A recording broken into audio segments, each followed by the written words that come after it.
We are fairly certain that this was a lightning strike. That's based on actual witnesses who saw lightning strike right at the top of the mountain, and then just shortly thereafter the fire started. It was late in the day yesterday, which was an added difficulty for us because we had limited hours of daylight to really pull together a good plan and get resources here to work the fire before it got dark. But they worked quickly on the top of the fire. It did what it's supposed to do, which was lay down some last night. But I was told that the down canyon winds caused some very erratic fire behavior last night, and it grew significantly. We're at what we believe to be 200 plus, could be much more than that. We will have an MMA flyover that'll give us some real good totals this morning, and we'll get that to you. Once again, another fire in Jeffco, very challenging terrain. You can see that it is incredibly steep. And the fire guys that were on the scene last night said that every step is rocky. Every step is unsteady. It's very, very vertical. And once again, we're dealing with a lot of rattlesnake activity in that area. So we have resources on scene this morning to try and kick this thing. We're hoping to have about 75 firefighters and added crew on scene today. We've ordered 2 helicopters, and we'll know soon whether we're going to get the resources that we're asking for. We're hopeful. We're not competing the way that we were a couple of weeks ago, which is a good thing. We do a risk assessment on every fire, and on this fire, we obviously are looking at things, items of value like watershed, homes, infrastructure, water supply, roadways, and in this case, we don't have any risks. We have land. There are no homes in the way of this fire right now.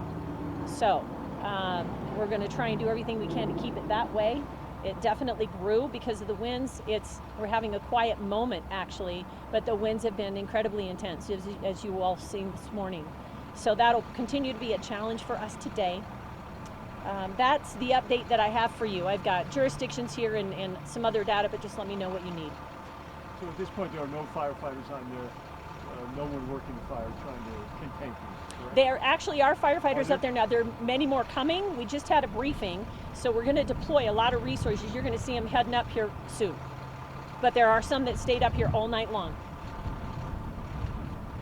Are we good?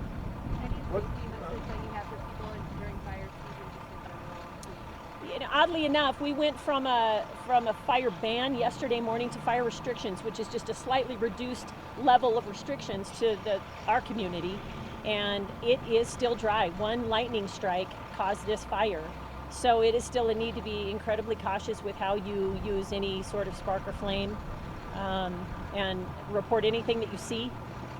The winds are not in our favor today, but we'll hope for a fire forecast that shows that it looks like it's going to get better this afternoon. We'll wait and see. But the message is always to be diligent in Jefferson County and really along the Front Range. It's just dry. Is it hopeful for helicopters to fly over to reduce the pressure? We're very hopeful. There's always a concern that there's too much wind for them to be able to fly, so we'll get some word on that and we'll tweet that.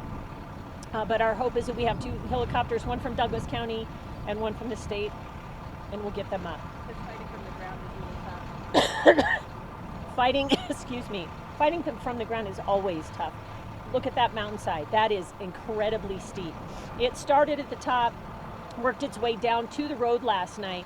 They actually held it at the road. So when the road is reopened, you'll see that the fire came all the way down during those heavy gusts that we got. But our efforts today in part will be to do some backfires from the road up and burn up so that we can just try and burn it out. It's being held at the road. It is. And that air support will help us so much. But it's still always the guys on the ground that put these fires out. Okay? Hey Jack, can you just talk a little bit about the resources now compared to what they were 2 weeks ago when you had the fire down south? We think resources are going to be good today. We're still waiting to hear back from the state. We have lots of resources here that showed up this morning, so it's already great news. But we're not competing.